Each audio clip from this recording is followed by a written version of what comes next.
मैं जाऊंगा क्योंकि भगवान है। अब ये अपनी ताकत है, जब ये ताकत नहीं होती है तो भगवान मेरी हिम्मत तो नहीं हो रही है। यदि आपका आशीर्वाद मिल जाए तो ये दूसरी ताकत है। सांगानेर में जब 94 में मैं गया सांगानेर मंदिर में, इतना डरा दिया मुझे, इतना डरा दिया। देख लो आप आचार्य नहीं हो, अभी तक आचार्य गए। एक शुल्लक जी गए थे, वो अंधे हो गए थे। इतना डरा दिया, इतना डरा दिया कि जिंदगी में पहली बार डरा हूंगा। देख लो आपका मुनि पद दांव पर लग जाएगा। आप सोच लो हम कुछ नहीं जानते। अब मैं डर गया और मैंने तुरंत पीछे उठाई और सीधा आदिनाथ भगवान के पास पहुंचा। भगवान मुनि पद दांव पर लगेगा, लो आपका दर्शन नहीं करना मुझे, आपसे भी ज्यादा प्यारा मुझे मुनि पद है, मैं मुनि पद नहीं खोऊंगा। ध्यान रखना, भगवान से भी ज्यादा प्यारा मुझे मुनि पद है। भगवान की बात मानने से हम भक्ति बनेंगे और मुनि पर टिके रहे तो एक दिन भगवान बन जाएंगे। मैंने कि भगवान आपके दर्शन के पर लिए मुनि पद तो दांव पर नहीं लगाऊंगा। संसार में ऐसी कोई वस्तु नहीं है जिसको हम मुनि पद दांव पे, मुनि पद तो दांव पर नहीं लगाऊंगा। नहीं जाऊंगा दर्शन करने, नहीं होंगे दर्शन, मुनि पद तो दांव पर नहीं लगाऊंगा। क्या कह रहा है यहाँ का अध्यक्ष कि तुम्हारा मुनि पद दांव पर लग जाएगा, लौट के नहीं आओगे। और समस्या ये है कि आप चले गए तो उठाने कौन जाएगा। यही शब्द, बिल्कुल यही शब्द, एक भी शब्द यहां नहीं बोल रहा। तो मैंने कहा भैया भगवान से, मैंने कहा भगवान नहीं, मुझे ऐसा दर्शन है, आपके दर्शन से मुझे रत्नत्रय मिलना चाहिए। आपके दर्शन से मैं रत्नत्रय खो दूंगा, इतना मूर्ख नहीं हूं। मेरे न चाहे कछु और ईश, रत्नत्रय निधि दीजे ऋषिज।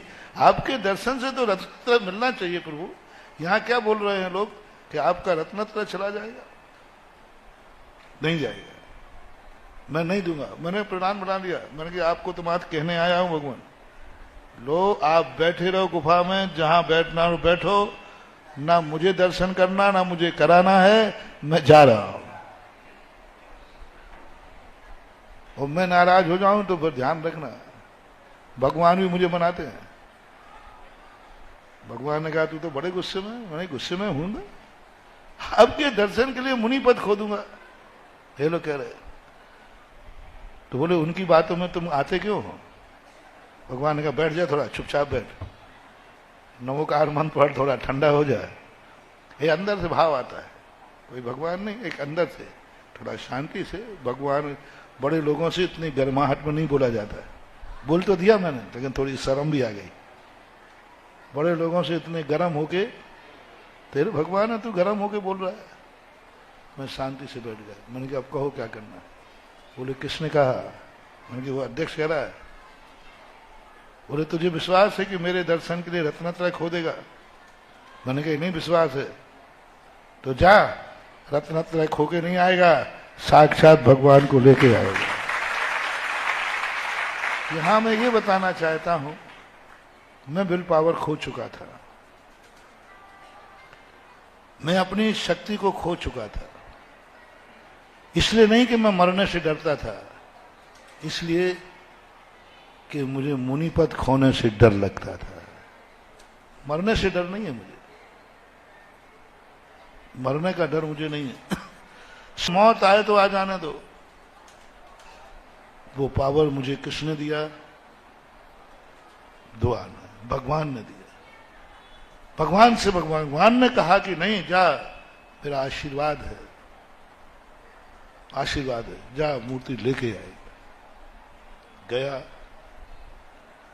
और जैसे मैं वहां पहुंचा तो बड़ा अच्छा लगा। और मैंने कहा कि बस भगवान आपकी कृपा से यहां तक आ गया। और मैं बैठ गया क्या करने, स्वयंभू स्तोत्र पढ़ने। तो उसके पहले जो महाराज जितने समय में लाते थे मुझे उससे दूना समय लग गया। तो ऊपर तो हो गया हल्ला, पहले ही कहा था मत जाओ, मानते नहीं हैं। और वो मरवे के समय नमोकार मन चालू होता ना, वो पढ़ना चालू हो गया। नरेंद्र प्रकाश फिरोजाबाद वाले थे, सारे विद्वान बाहर बैठे हुए थे, उनने भी पाठ चालू कर दिया और सबके चेहरे उतर गए। बाहर बहुत बड़ी जनता, लाखों की जनता, सबके चेहरे उतर गए। बोले बात क्या हो गई भाई? ये नमोकार मन तो उस धुन में पढ़ा जाता है जिसमें मरने के बाद पढ़ा जाता है। आंसुओं पर आंसू बह गए। कमेटी में चर्चा हो गई, वो तो ठीक है अब चलेगा, मगर उठावे कौन जावे।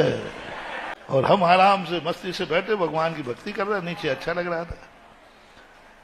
करीबन 20-25 मिनट, आध घंटे में, आध घंटा हमें ज्यादा लग गया।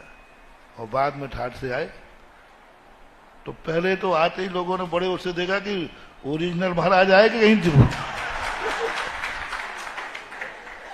और भूत बन जाता हुआ, नीचे जाते भूत बन जाते, पसीना पसीना, मिट्टी मिट्टी।